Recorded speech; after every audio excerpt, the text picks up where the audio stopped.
What a week, huh? I don't know. It's still sinking in for me. Is it still sinking in for you? No, we're supposed to get back to work, remember? Oh yeah, of course. That famous cartoon's that's going around, right? That famous Lot cartoon. But you know, a lot of people who I spoke to, I don't know about you, but over the weekend, people kept saying they felt lighter. Everything looks the same, but something feels different. Something is different. We have a chance now to sort of relook at everything Yeah. and rebuild everything without following an old pattern or form. Yeah. I mean, that's in theory, of course. It's easier said than done. Yeah. It's hard in practice. Yep. So I do want to be clear that we are not being Debbie Downers and saying that putting pressure on the current government, but I think it's good to put some kind of pressure because they have a lot to do and they have made a lot of promises and they their first 100 days are going to be the ones that you're going to stare at. And so, of course, you laid out a lot of other stuff, which I kind of understand. But for me, because both of us kind of hold the same view, is that they will roll back GST, they will bring back SST, but there's going to be a shortfall. So they have to address that, right? Yes, they would. And I believe it's one of the things that that's meant to be a priority. And it's essential for you to address that because people are watching the deficit amount, but then and the promises that they've made essentially means that they have less revenue, seemingly less revenue to government, Yes, and they are widening some sort of subsidies when they talk about petrol, as well as other aids for the people. They are keeping BRIM, but it's under a different department. And also, he did say that we shouldn't be borrowing as much because a responsible government should be concerned about that. Yeah. So that's one thing. But then that said, we are thinking of on the old budget. We're thinking about that on the old budget. So.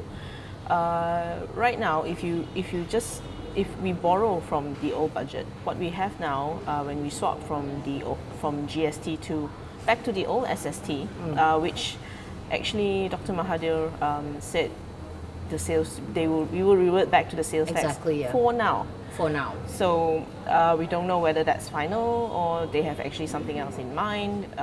He hasn't actually elaborated. If that's quite true. Yeah. But his Council of Elders includes Jomo, who's a very prominent economist. Yes, and who hates ECRL. He hates ECRL, and he really doesn't like GST. So I do think he'll come up with something, the Council of Elders, or find the One Ring. I have no idea. But yeah, there will be something. But that's one of the few things they have to address, considering, like you said, some of the subsidies are going to be kept.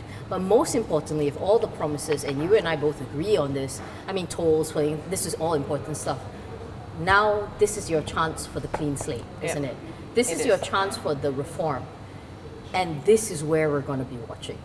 Correct. The separation of power between the executive, the judiciary, and the legislative, which is parliament. So, when the ruling government was the opposition, there was a lot of emphasis on how there needs to be proper checks and balances.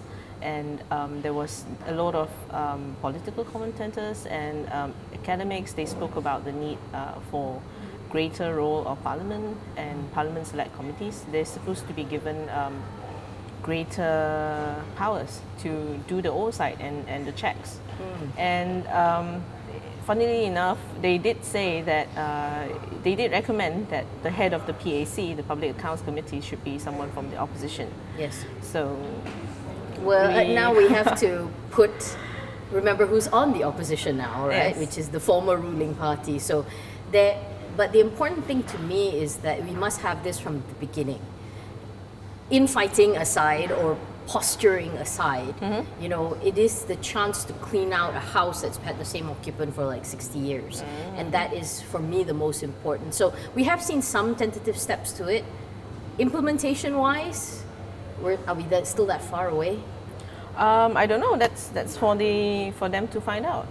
But ultimately, from that, once this actually kind of happens, what kind of Malaysia are we looking at? Or are we just like too giddy at this point to think about it?